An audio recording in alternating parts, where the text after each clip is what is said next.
In a quiet corner of New York, overlooking the still waters of the Hudson River, there stood a beautiful Victorian house. White walls, tall windows, a porch that creaked softly in the wind. To anyone passing by, it looked like a dream home. Peaceful, inviting, normal. But the house was already watching. In the late 1980s, a man named Jeffrey Stambovsky was searching for a fresh start. He wanted calm, stability, a place where nothing felt wrong. When he found this house, it seemed perfect. The seller, Helen Ackley, greeted him warmly. She answered every question, signed every paper, said nothing unusual. What she did not say mattered the most.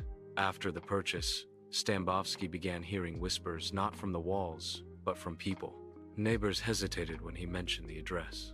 Friends reacted strangely. Someone finally told him the truth.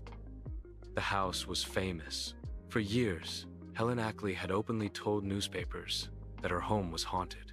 She claimed ghosts moved through the rooms, that spirits gathered at night, that the dead never truly left.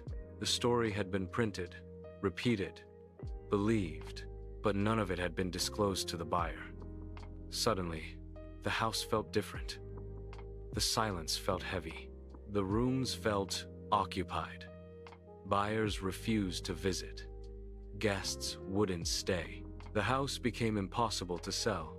Its value collapsed, not because of damage, but because of fear. So Stambovsky did something unheard of.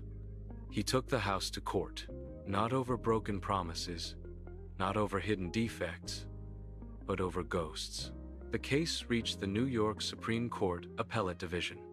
Judges examined old newspaper articles, public interviews, years of the seller proudly describing her haunted home.